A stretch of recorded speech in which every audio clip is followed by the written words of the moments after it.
Então, boa noite oficialmente a todos e todas, Brenda, Bruna, Flávia, José, Lucas, Marielle, Paulo. É, Paulo, você que me perguntou as coisas ontem no WhatsApp, né? Perguntei sim, professor. Maravilha. Então, gente, usem o Paulo como exemplo. Se alguém tiver alguma dúvida, independentemente de qual dúvida que possa surgir, independentemente se é minha matéria, dentro do âmbito do direito civil, processo civil, direito constitucional, enfim, eu me viro aqui para tentar ajudar vocês de alguma forma, tá?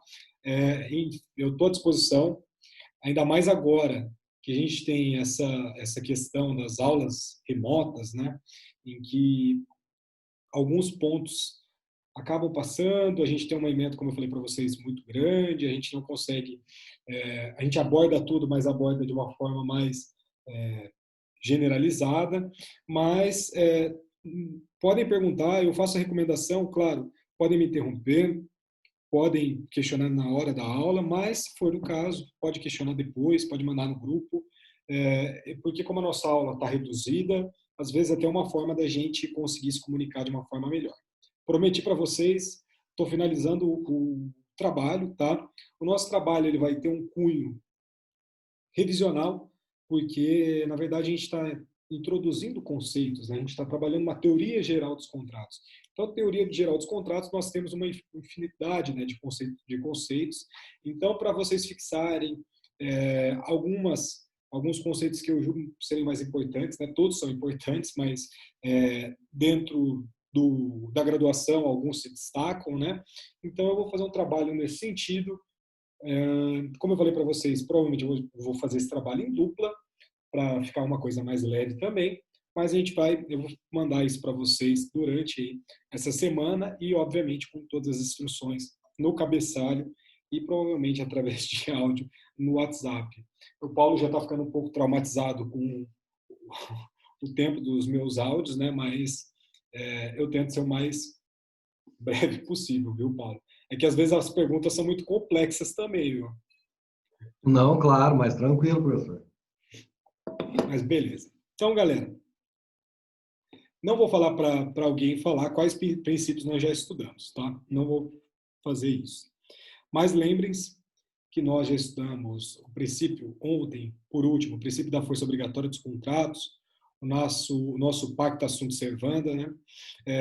Antes, nós estudamos a função social do contrato, verificamos essa questão de, entre aspas, a mitigação dessa função obrigatória, estudamos outros elementos extremamente importantes dentro do nosso âmbito do direito contratual, tal como a nossa questão do princípio da autonomia privada, que foi um princípio que a gente passou através de uma mudança muito grande também. E agora a gente vai entrar. Tem mais princípios, obviamente, eu faço um recorte doutrinário para passar para vocês, não vou ficar falando princípio, senão a gente daria um curso só sobre isso, mas o último princípio a gente deixa por último para fechar essa parte da matéria com uma cereja em cima do bolo, tá? Apesar de eu não gostar muito de cereja, mas a expressão que a gente acaba adotando, que é o princípio da boa-fé objetiva. Como eu falei para vocês ontem, falei brincando, mas antigamente, dentro do nosso Código Civil de 1916, que antecedeu esse nosso Código de 2002, era comum aquela questão da boa-fé subjetiva. Né? Por que subjetiva? Porque é algo que era inerente ali de uma intenção de um sujeito. Então, quando a gente fala que algo é subjetivo, é que a gente entra dentro do sujeito, né? Aquela vontade daquele sujeito. É algo que ele está dentro de um plano que não é um plano muito concreto, é um plano muito subjetivo, é um plano que só a pessoa sabe que, de fato, ela tem, que ela possui. Tá? Tanto é que, por exemplo, quando a gente discute honra dentro do direito civil ali das pessoas, se discute honra, por exemplo, numa divisão que é uma divisão polêmica, no meu ponto de vista ultrapassada, questão de honra objetiva e honra subjetiva. A honra subjetiva só as pessoas naturais, as pessoas físicas possuem. Já a honra objetiva, as pessoas jurídicas possuem também. Tanto é que isso é um fundamento, por exemplo, para uma pessoa jurídica pleitear uma indenização por dano moral. Por que honra objetivo? Porque é como a sociedade vê essa empresa. E, por exemplo, se eu vou lá e acabo fazendo uma fake news, que está na moda, contra essa empresa, por óbvio, essa empresa pode ajuizar uma ação, além dos danos patrimoniais, ou seja, do que ela deixou de ganhar, enfim, da parte mais comum, entre aspas, ela também pode pleitear o dano moral sobre esse argumento da honra objetiva, ou seja, dessa questão de como a comunidade vê essa empresa, como essa empresa é vista. E aqui, quando a gente está falando de princípio de boa-fé objetiva e boa-fé subjetiva, a questão da objetividade, da subjetividade, ela passa, sim, por esse plano. Por quê? Porque a subjetividade, a questão da boa-fé subjetiva, ela está inerente a essa pessoa, essa intenção desse sujeito. E na nossa sistemática civil de 1916, a gente só tinha o que se denominava de boa-fé subjetiva, ou seja, dessa intenção desse sujeito. E, assim, uma das coisas mais comemoradas quando o Código Civil foi aprovado e entrou em vigor foi a previsão expressa da nossa boa-fé objetiva em alguns institutos, alguns instrumentos, algumas leis, tá? Alguns artigos, melhor dizendo, em alguns artigos dentro do nosso Código Civil, em que a gente consegue enxergar 3 funções. Obviamente, dentro da doutrina, sempre vai ter autor que vai falar de 4 funções, autor que vai falar de 2. 2 é muito raro, muito raro. Mas eu adoto aqui as questões das 3 funções da boa-fé objetiva e a gente vai passar brevemente por cada uma delas, tá? Então, o nosso Código Civil de 1916, ele ignorava essa questão da boa-fé objetiva e isso foi muito comemorado no nosso Código Civil de 2002. Beleza. Contudo, se a gente verificar desde os primórdios do direito romano, a gente já cogitava uma outra figura da boa-fé. E essa outra figura da boa-fé, lá no nosso direito romano, ela já estava, assim, direcionada à verificação da postura, da conduta das partes, principalmente aqui, nessas relações negociais, nesses negócios jurídicos, nesses contratos. E com o nascimento do justnaturalismo, imagino que vocês já estudaram um pouquinho de positivismo, justnaturalismo, dentro da vertente da teoria do direito do justnaturalismo, ou justnaturalismo, enfim, a boa-fé, ela acaba ganhando aqui no nosso direito comparado, né, nos direitos principalmente alemão, direito francês, uma faceta mais moderna, uma faceta mais recente, e vai passar a ter uma faceta muito mais relacionada ali à verificação da conduta desses negociantes, desses pactuantes, dentro desse negócio jurídico feito por essas partes. E aqui a gente começa a denominar o que se chama de boa-fé objetiva. Então a gente salta, né, daquela ideia subjetiva, daquela ideia de subjetivação e passa para uma objetivação, para algo concreto, o que foi concebido pelos códigos privados europeus, tá? nas nossas codificações europeias. E com a nossa evolução, alguns códigos do que a gente faz o recorte também temporal da era moderna fazem sim menção a essa nova faceta da boa-fé, que é a nossa faceta da boa-fé objetiva. Um exemplo para vocês, o caso do nosso Código Civil português de 1966, o nosso Código Civil italiano de 1942, o BGB, que é o nosso código alemão, né? E que dentro do BGB, o código alemão influenciou muito a nossa sistemática aqui para o nosso Código Civil. Por quê? Porque o BGB, e isso em boa parte do Código Civil, mas principalmente aqui nessas questões de boa-fé, negócios jurídicos, etc., essas normas do Código Civil alemão, querendo ou não, eles serviram de modelo para o nosso Código Civil brasileiro de 2002. E no nosso direito alemão, né, a propósito, por exemplo, a gente existe dentro do Código Civil alemão, o BGB, 2 figuras, e desculpa que está passando um carro aqui na rua, existem 2 expressões que diferenciam essas figuras das boas-fés, né? Por exemplo, a gente tem um termo que chama Guten Glauben. O Guten Glauben, ele quer dizer, de forma literal, um bom pensamento ou uma boa crença de determinada pessoa, enfim. Que, querendo ou não, quando a gente está falando de um bom pensamento ou de uma boa crença, se a gente está falando de pensamento, a gente está internalizando. Se a gente está internalizando, a gente está, querendo ou não, indo para a subjetividade da pessoa, por essa imaginação dessa pessoa. Não é algo que a gente consegue verificar, ou seja, é essa intenção dessa pessoa, essa tensão dessa pessoa, uma boa crença, um bom pensamento, enfim. Isso denota a nossa boa-fé subjetiva. Mas, dentro do nosso Código Civil alemão, a gente tem uma outra expressão. Então, a gente tem a Guten Glauben e a gente tem a Treuen Glauben. A Treuen Glauben vai ter uma tradução literal dentro de uma fidelidade e de uma crença. Então, a gente não fala de boa crença, a gente fala de crença. Enfim, a gente tenta afastar essa questão de boa, né? Essa questão de uma ideia de que você pode julgar algo. Mas não, a gente quer falar assim, como que a sociedade vai verificar isso? Como que a gente vai ver isso? E dentro dessas possibilidades, ao invés de a gente falar de boa-fé subjetiva, a gente vai falar de boa-fé objetiva. E, obviamente, dentro no Código de Defesa do Consumidor, a gente tem a figura, a preservação na nossa questão da boa-fé objetiva, tá? Mas existe aquela discussão que eu falei para vocês acerca do diálogo das fontes, ou seja, se a gente tem uma norma dentro do Código Civil, mas a gente também tem uma norma, lembrando que o Código Civil é uma legislação de 1990, melhor dizendo, o Código de Defesa do Consumidor é uma legislação de 1990, o Código Civil é uma legislação de 2002, se a gente tem uma figura lá de uma boa-fé objetiva e aqui a gente tem uma outra figura de boa-fé objetiva, como que a gente tem que fazer? E dentro do diálogo das fontes, a gente vai verificar qual que é a melhor interpretação a ser dada para esse vulnerável que é esse consumidor.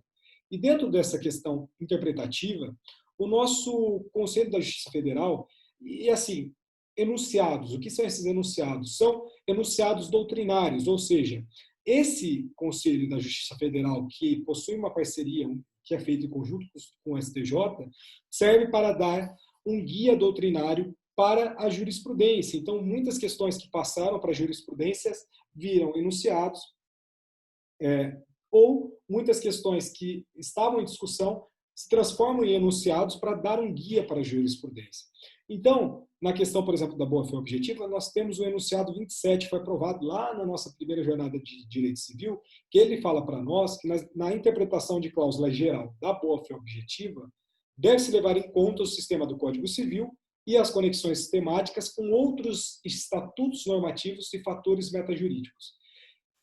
Assim, não quero me aprofundar muito, mas um desses estatutos, né, normativos, querendo ou não, é a nossa Lei 8.078 de 1990, que é o nosso Código de Defesa do Consumidor. Então, a gente preserva a interpretação da boa-fé objetiva dada lá nas relações de consumo, mas a gente também não afasta aqui do Código Civil, tá? Beleza? Então, o que eu estou querendo falar aqui? Feito esse recorte breve, né, que às vezes é um pouco mais aprofundado, mas vocês precisam entender que a nossa boa-fé objetiva, ela aparece de forma extremamente valorizada dentro de uma legislação muito recente, que é uma lei que vocês vão estudar com muita profundidade, já começaram a estudar, creio, que é o nosso processo civil.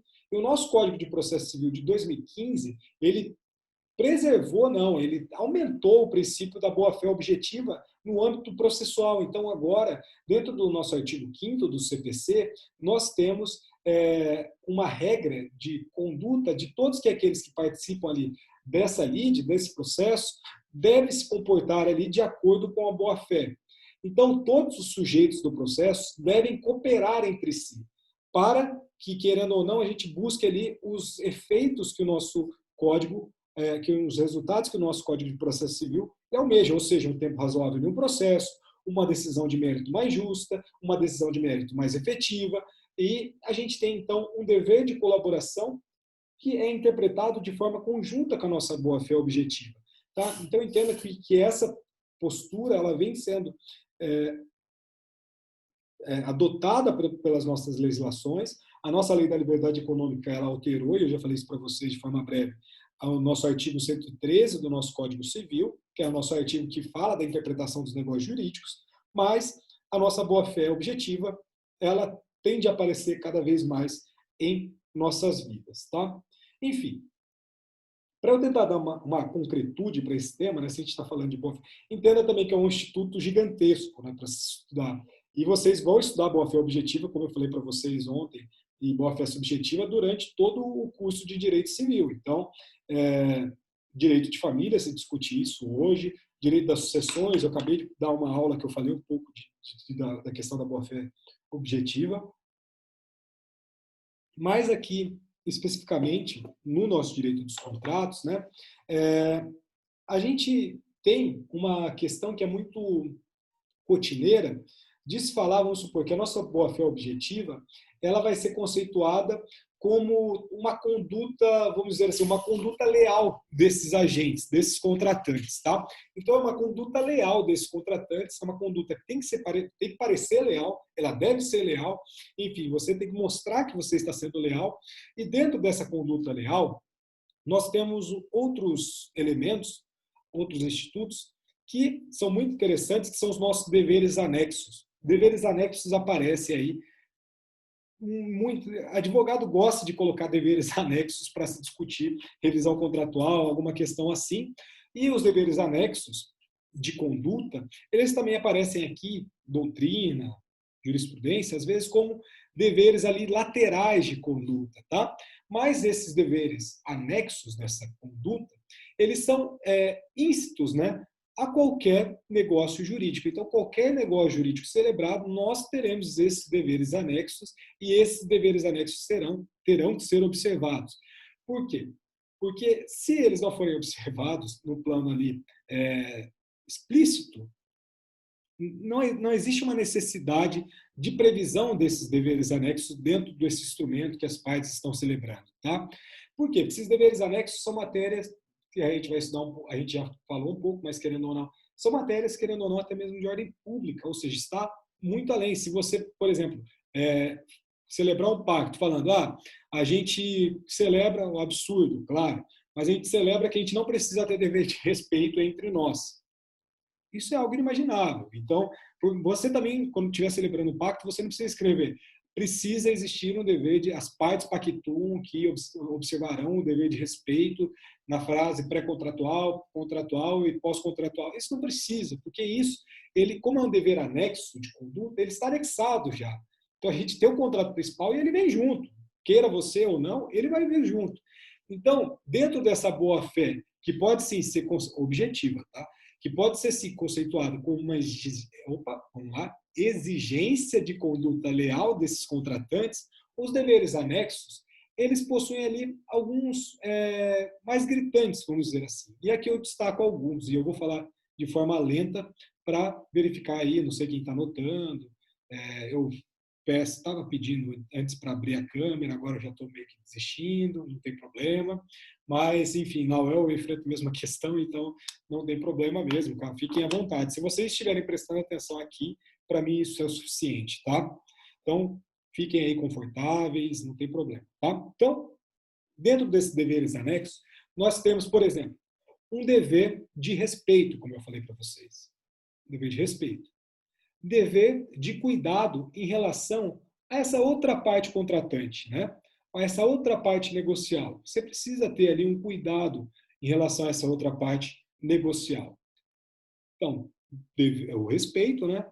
Esse cuidado em relação a essa outra parte contratual. Também, e aqui é muito interessante, principalmente nas questões envolvendo contratos de adesão, que a gente fala que é a modalidade contratual hoje nossa, que é o dever de informar a outra parte sobre o conteúdo do negócio jurídico. Então, imagina, contrato de consumo. Vocês, aí, na vida cotidiana, vocês possuem essas informações? A companhia telefônica que fica te ligando, vem para TIM porque a Vivo está cobrando mais caro. Tá, mas ela omite uma informação gigantesca, porque ela vai falar o valor do plano, só que ela não vai falar se tem uma fidelidade, não vai falar nada nesse sentido. E aqui a gente tem um dever de formar essa outra parte, tá? Como um dever anexo a esses contratos. Além disso, a gente possui um dever de agir conforme a confiança depositada. Então, se existe uma confiança, a gente vai entender aqui um pouquinho, em alguns casos bem interessantes, se a gente tem uma confiança que foi depositada dentro desse negócio, você tem que sim agir conforme foi imaginado, tá? Deveres também, por exemplo, lealdade e probidade, que são elementos clássicos nossos, colaboração ou cooperação. A cooperação aparece de forma gritante no nosso sistemática processual, no artigo 6º, como eu falei para vocês. Um dever de agir de forma honesta. Então, imagine, a gente não precisa colocar isso no contrato, agiremos, as partes pactuam que agirão de forma... Não precisa disso. Por quê? Porque esse é um dever anexo. A gente está pressupondo que você está fazendo isso, tá? E, além de pressupor, você vai ter que fazer isso, porque se você violar isso, já era. Às vezes você pode até ter extinção desse negócio jurídico celebrado entre você e a outra parte, tá? E, por fim, dentro dos deveres anexos, a gente pode destacar também o dever de agir conforme a razoabilidade, a equidade, a boa razão, elementos também, conceitos extremamente abertos, mas razão, bom senso, você tem aquela postura de aristotélica, do médio, né? Aquela razão média, você não, precisa, não vai para os extremos, você dá uma olhada ali e chega na média. A média, querendo ou não, é uma equidade, é uma boa razão, é uma razoabilidade, que são conceitos também um pouquinho diferentes entre si, mas que no plano aqui semântico eles acabam batendo um pouco, tá? Tudo bem. Por que eu estou falando desses deveres anexos? Tem alguma importância? Claro que tem importância. Se tivesse importância, não estaria falando. Tem muita coisa que parece que não tem importância, mas tudo que eu falo aqui, em tese, é para ser importante, em tese, vai ajudar algum momento aí da vida de vocês, tá? Por quê? A quebra desses deveres anexos geram o que a gente chama de violação positiva do contrato. Calma, vamos lá. Quebra desses deveres anexos gera o que se denomina de violação positiva desses contratos. O que é a violação positiva dos contratos? Quais são as repercussões que isso gera no plano prático? Essa violação positiva do contrato vai gerar uma responsabilização civil objetiva daquele que desrespeitar a boa-fé objetiva, e isso é no enunciado 24 do CJF-STJ. O que a gente fala quando a gente fala de responsabilidade civil objetiva e sem problematizar o conceito? Responsabilidade civil objetiva, e vocês vão estudar isso comigo semestre que vem, se tudo der certo, nada mais é do que uma responsabilidade independentemente do elemento culpa, tá? Então a gente não vai discutir culpa. Se houve a violação positiva desse contrato, a gente não vai discutir culpa, a gente vai verificar os outros elementos da responsabilidade civil. Basicamente, nosso nexo causal, o dano e, querendo ou não, o agente, que é algo que a gente às vezes acaba até esquecendo, mas nexo causal e dano. Parte agiu dessa forma? Agiu, violou positivamente esse contrato? Não respeitou os deveres anexos? Não. Então, provocou um dano. Provocando um dano, você tem a responsabilização dessa pessoa, tá? O enunciado 363 do CJF, que veio lá na quarta jornada de direito civil, fala para nós que os princípios da probidade e da confiança são princípios de ordem pública.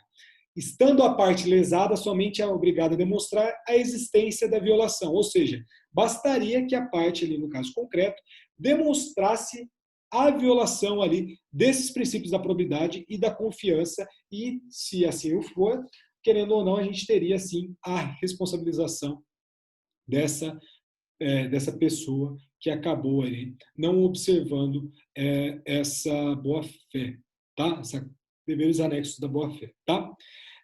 Tudo bem, está muito plano abstrato, né? A gente está falando de conceitos. Vamos tentar aqui traduzir um caso concreto, e eu gosto de trabalhar com jurisprudência, eu acho que vocês já perceberam isso, mas dentro do Superior Tribunal de Justiça, a gente tem lá um julgado que vai falar para nós, ó, a relação obrigacional não se exaure na vontade expressamente manifestada pelas partes, por quê? Implicitamente, estão elas sujeitas ao cumprimento de outros deveres de conduta que independem de suas vontades e que decorrem da função integrativa da boa-fé objetiva. Se a liberdade contratual integrada pela boa-fé objetiva acrescenta aos seus contratos deveres anexos, que condicionam a atuação dos contratantes, a inobservância desses deveres pode implicar o inadimplemento contratual. Maravilha, mas qual que era o caso que estava se discutindo lá no STJ? Olha que interessante, era um caso que uma modelo, ela tinha sido contratada ali para fazer, querendo ou não, um ensaio fotográfico para uma campanha publicitária, participar de um coquetel de lançamento, enfim, realizar desfiles dentro do coquetel de lançamento, que é algo muito comum, e ali seria um caso de noivas, né? Então seria uma noiva, uma modelo, né? Uma noiva modelo, e que estaria ali dentro para fazer uma propaganda, enfim, dessa marca. O que acontece? No dia desse coquetel de lançamento, essa modelo ela acabou se atrasando, né? E ela ficou muito menos tempo do que estava previsto no contrato. E, em decorrência desse muito menos tempo, ela também não participou do desfile que tinha sido contratado ali para ela fazer. Então, ela não participou, ficou menos tempo. Por quê? Porque ela falou 10 minutos antes do desfile que ela teve um problema de saúde, enfim, que foi apresentado até mesmo um atestado médico, que recomendava 3 dias de repouso ali para ela, mas o que o STJ entendeu? Ele entendeu que houve sim a violação positiva desse contrato por parte da agência e da modelo, eu digo a agência da modelo, né? Uma vez que desse cenário, e aqui o que o STJ está falando para nós, né, que desse cenário extrai-se o comportamento das recorridas, revela absoluta inobservância dos deveres de informação e lealdade na execução do contrato. Deveres esses aos quais, por força do artigo 422 do Código Civil, estavam vinculadas enquanto contratantes, mesmo que não escritos. Então, não estavam escritos esses princípios, né? Esses deveres anexos, melhor dizendo. A gente não estava ali a questão da informação, não precisava, não estava falando assim, se tiver alguma questão de testado médico, você precisa comunicar. Porque não precisa desse tipo de estipulação. Por quê? Porque dentro do nosso, e a gente vai entender as funções agora da nossa boa-fé objetiva, mas a gente tem isso como algo que é um dever anexo. Ou seja, se você violou, você sim será responsabilizado por essa violação. Você provocou o dano. No caso aqui, essa empresa de noivas, né, acabou sendo prejudicada, houve uma violação objetiva nesse tipo de contrato, e assim ocorreu ali um dever de indenizar, beleza?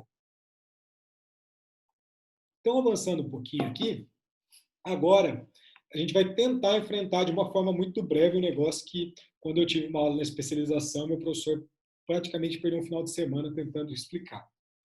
Tentando, né? O professor tenta explicar. A gente tenta facilitar, às vezes a gente não consegue. Mas, dentro da nossa relação desses deveres anexos, o nosso Código Civil de 2002, como eu falei para vocês, ele, diferentemente do Código Civil de 1916, ele acabou positivando, sim, ele acabou trazendo ali dentro da codificação 3 dos seus dispositivos que apresentam para nós 3 funções importantes da nossa boa-fé objetiva, tá? Quais são essas funções? E anotem aí. Eu vi um negócio no Twitter do anote aí, e o cara tá com pão na mão, é sensacional. Então, quem tiver de caneta na mão, de fato, anotem aí. 3 funções.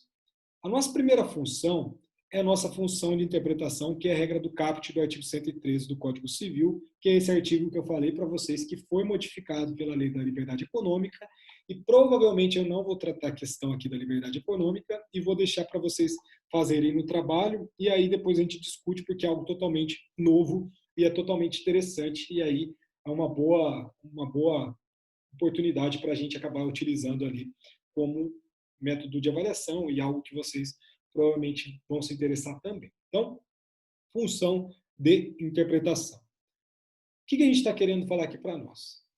O que o código, melhor, está querendo falar aqui para nós? Que todos os negócios jurídicos, independentemente de qual negócio jurídico é tratado, tá? Empresarial, civil, enfim, agora a gente tenta mudar um pouco isso, mas todos os negócios jurídicos, eles devem, não podem, devem ser interpretados conforme a boa-fé e os usos do lugar da sua celebração, que é o que a gente chama também de regras de tráfego, tá? De tráfego, melhor dizendo, tráfego não, tráfego. Nesse dispositivo, que é o artigo 113 do nosso Código Civil... Ô, professor? Oi? Pode fazer uma pergunta? Claro. Então, mediante Mas eu tomei um susto aqui. Mediante essa função de interpretação, a boa-fé objetiva, ela é uma fonte de obrigação, então? Ela não deixa de ser uma fonte de obrigação. Se você não observar a boa-fé, como eu falei para vocês vão estar violando a sistemática civil. Então, ela é uma obrigação, só que é uma obrigação que não precisa estar prevista dentro do contrato. Ela é uma obrigação maior do que o próprio contrato. Então, a gente vai verificar que, por exemplo, dentro da função de controle, na função de integração, são questões que a nossa boa-fé objetiva ela possui um peso, e o legislador ele atribui um peso gigantesco para ela. Então, assim, ela não deixa de ser uma obrigação, tá? Não deixa de ser uma obrigação. Beleza? Beleza, valeu. Tranquilo. Tanto é que os deveres anexos, por exemplo, como eu falei para vocês, mesmo não previstos nos contratos, eles acabam, querendo ou não, aparecendo, né? Ou seja, se não observados, vem o STJ e fala, modelo, você vai ter que pagar essa indenização, por quê? Porque você não observou ali o dever de formação. Você mandou um atestado 10 minutos antes que você precisava de 3 dias de repouso. Obviamente que existe uma razoabilidade dentro da discricionalidade do Poder Judiciário, mas a gente precisa observar isso sim, tá? Beleza. Às vezes não diria fonte, eu diria que é um princípio, tá? E sendo princípio uma fonte, aí talvez. Mas tudo bem, vamos lá. Então, nossa função interpretativa, a nossa boa-fé dentro da função interpretativa, ela acaba sendo consagrada como um meio, dentro dessa hermenêutica, né, dentro dessa interpretação que chega à porta dos poderes do Poder Judiciário, desse juiz, dessa juíza, desembargador, desembargadora, ministro, ministra, para tentar ali interpretar esses negócios jurídicos, tá? E geralmente de maneira mais favorável a quem esteja sendo portador da nossa boa-fé, né? Quem esteja de boa-fé. Essa pessoa de boa-fé, o nosso código vai protegê-lo, tá? Então, essa função de interpretação vai aparecer, por exemplo, no nosso Código de Processo Civil, lá dentro da regra do artigo 489, parágrafo 3º, que imputa lá o julgador ser guiado por essa boa-fé para ali proferir a sua decisão. Então, dentro da nossa própria sistemática processual, a gente tem essa previsão de a boa-fé ser um norte interpretativo para o julgador. Uma questão muito interessante, que foi, como eu falei para vocês, alterada aqui um pouquinho pela nossa Lei da Liberdade Econômica 13.874 de 2019. Tá? Então, a primeira função de interpretação. A nossa segunda função é a nossa função de controle. A nossa função de controle está prevista dentro do artigo 187. E o artigo 187 a gente vai se debruçar muito nele no semestre que vem, mas é um dos institutos que eu mais me interesso dentro do direito civil no todo, que é o abuso do direito. Melhor dizendo, abuso de direito, né? Então, uma vez que esse sujeito contrariar essa boa-fé objetiva, ele vai cometer um abuso de direito. O que o artigo 187 do Código Civil fala para nós? Que também vai cometer ato ilícito o titular de um direito que, quando exercê-lo, excede manifestamente os limites. Quais são esses limites impostos pelo seu fim econômico ou social, pela boa-fé ou pelos bons costumes, tá? Esse artigo 187 ele é genial, porque a gente vai discutir inúmeras coisas aqui. Por exemplo, o que é fim econômico ou social? O que é boa-fé? O que são os bons costumes? Enfim, aqui a gente tem um artigo maravilhoso. Por quê? O que ele está querendo dizer aqui? Você pode ser portador de um direito, maravilha. Mas se você exceder esses limites desse direito, você vai cometer um ato ilícito. E cometendo um ato ilícito, dentro dessa modalidade, a gente estará diante de uma responsabilidade civil objetiva. Ou seja, que a gente não vai verificar a culpa do agente. Então, esse artigo 187 do Código Civil é muito massa. Obviamente que a gente vai se deparar, vai se debruçar muito mais lá no nosso semestre que vem, na responsabilidade civil, mas aqui a gente tem que, quando essa pessoa excede esse direito que ela possui, e dentro dessa função de controle, vem o Código Civil, vem o legislador e fala, abusa que você será responsabilizado. Então, é muito interessante essa função de controle. Estou dando uma visão geral, obviamente a gente poderia entrar aqui em algumas questões, mas, por exemplo, a quebra ou desrespeito dessa boa-fé conduz, sim, a um caminho do que a gente pode falar da nossa responsabilidade, independentemente da presença do elemento culpa.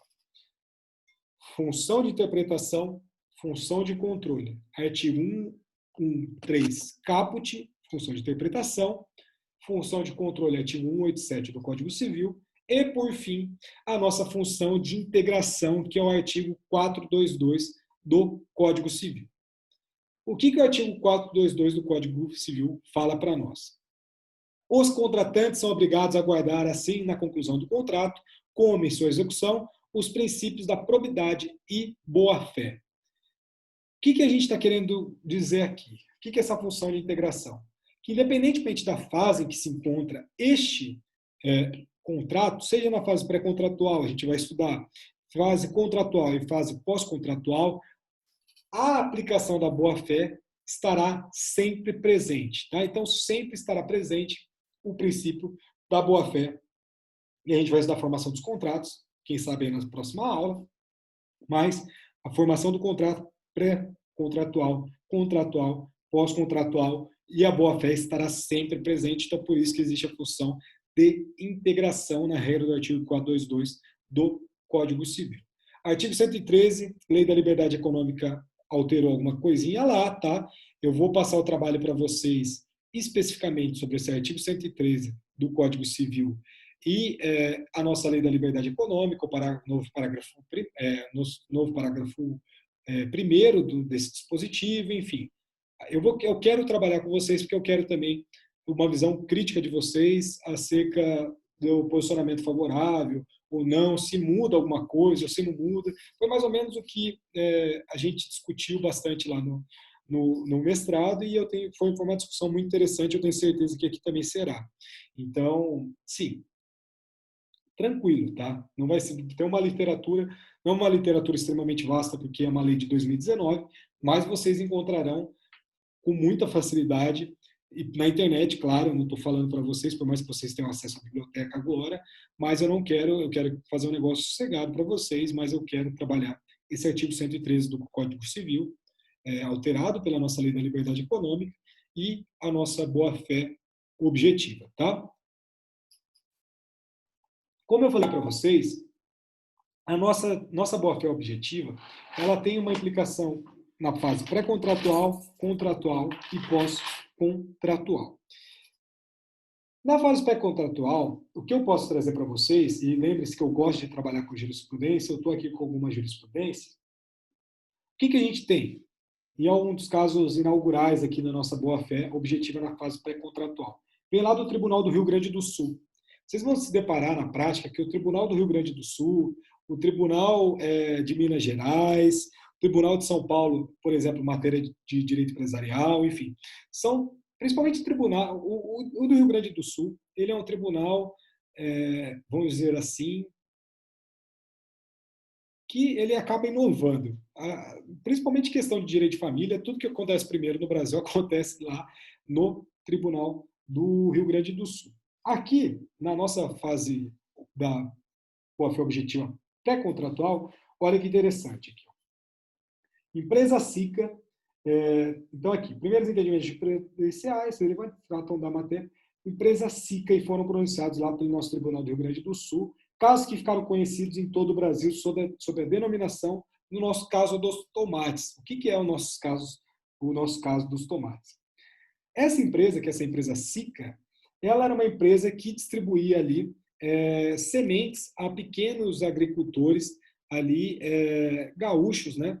E dentro dessas distribuições, ele acabava ali prometendo que ia comprar, melhor dizendo, uma safra futura, né? Ou seja, você entregava lá um X de tomates e essa empresa ela se obrigava a comprar novamente esses tomates de você na próxima safra, ou seja, nesse contrato futuro. A gente estudou também esse contrato de forma prévia, falei que era comum aqui nas questões agrícolas, né? Mas ela se obrigava a comprar essa produção. O que acontece? Quando era para comprar essa safra secundária, vamos dizer assim, essa safra nova, ela chegou e falou, não vou comprar. Mas essa não vou comprar, querendo ou não, gerou uma expectativa gigantesca da celebração do contrato de compra e venda da produção. Ou seja, a gente tinha ali uma questão de uma expectativa de um direito gigantesca, até que essa empresa SICA, ela acabou distribuindo as sementes, mas ela não recolheu, ela não adquiriu o que foi produzido por essas sementes. E aí esses agricultores, lá no Rio Grande do Sul, eles ingressaram com uma demanda indenizatória, ou algumas demandas indenizatórias, né? Isso tudo foi feito ali um julgado, tá? Parâmetro para isso. E o que eles alegavam lá era a alegação da quebra da boa-fé objetiva.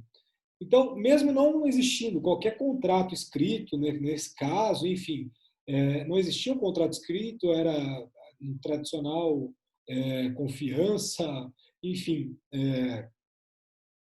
não tinha contrato escrito, a empresa falou que ia comprar safra futura, distribuiu semente, mas não comprou o produto. Ou seja, fase pré-contratual, porque ela não chegou a adquirir os produtos. E veio ali os agricultores falaram, opa, houve uma violação à boa-fé objetiva. E eles tiveram êxito. E aqui eu leio a parte da emenda ali do Tribunal Gaúcho. Existem inúmeras emendas, mas eu destaco essa daqui, porque chama atenção pela síntese dela. Contrato, teoria da aparência e inadimplemento.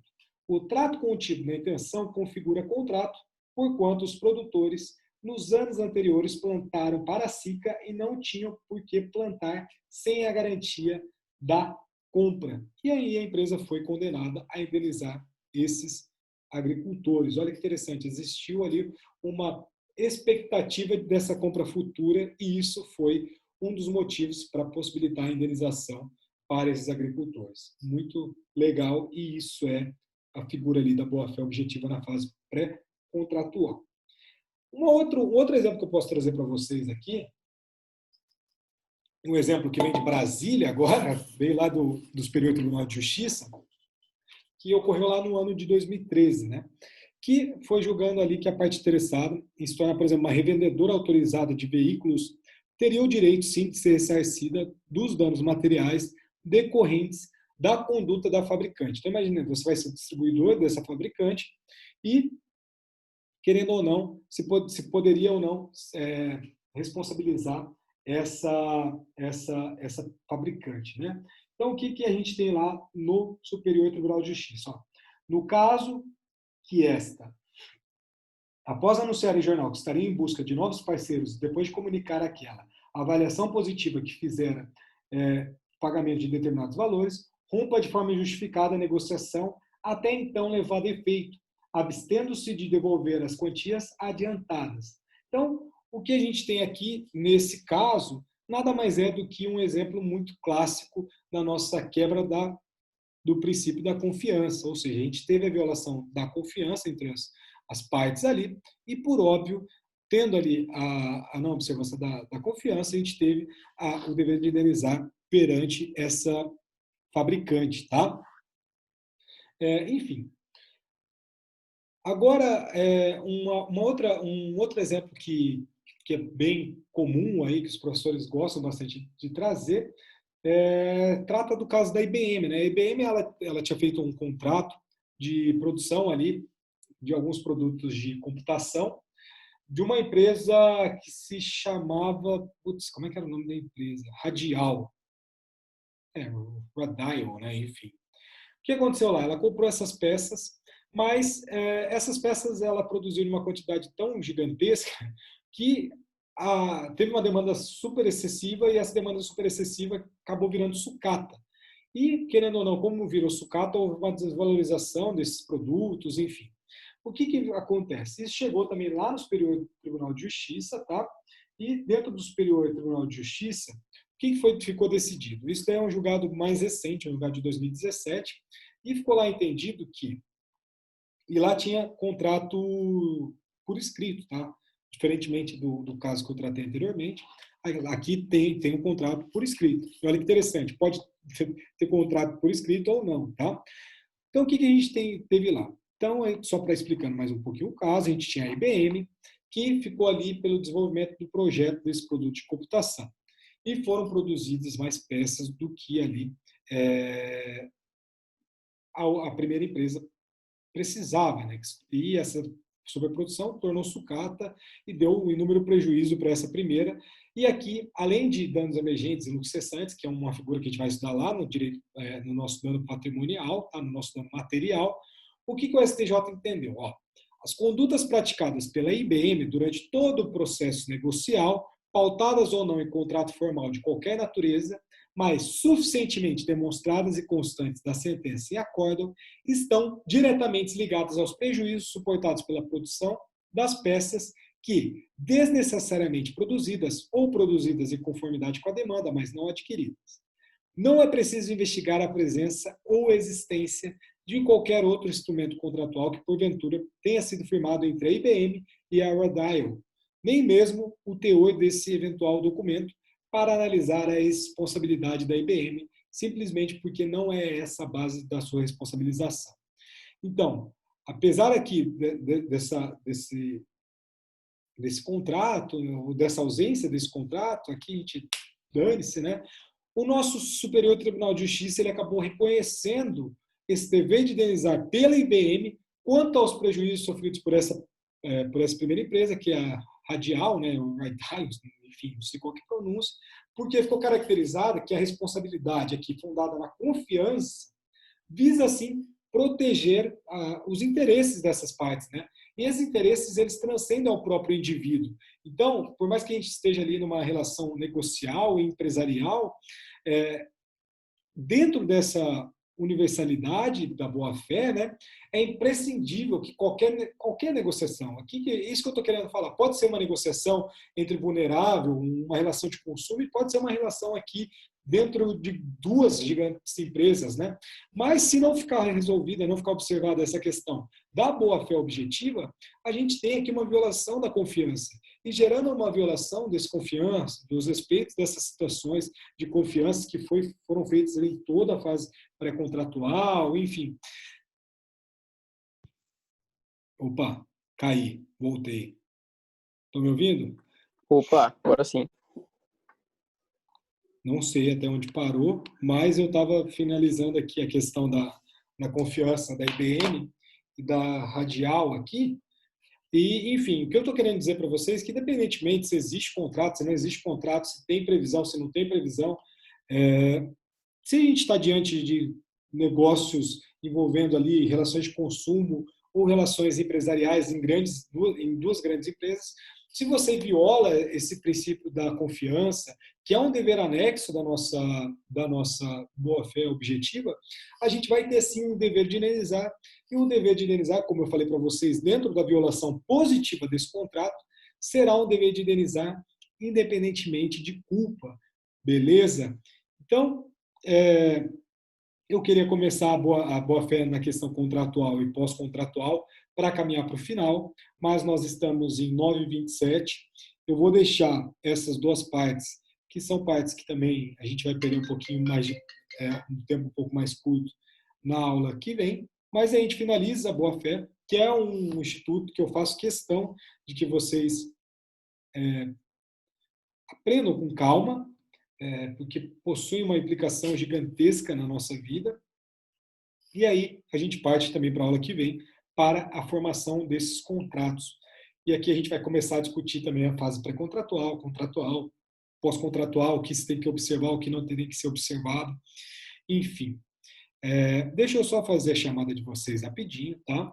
Se alguém tiver uma dúvida, podem ficar à vontade para perguntar aqui, ou podem perguntar também depois privado ou grupo, fiquem à vontade também, tá? Não sei como que estão sendo, né, as minhas aulas, então fique à vontade também para dar feedback, eu preciso de feedback. A gente não está acostumado a dar aula em ambiente virtual, então para nós também é uma dificuldade grande, né, visível. Então fiquem totalmente à vontade, eu peço, né, para que vocês, enfim, deem um feedback, falem, fiquem à vontade para isso, tá?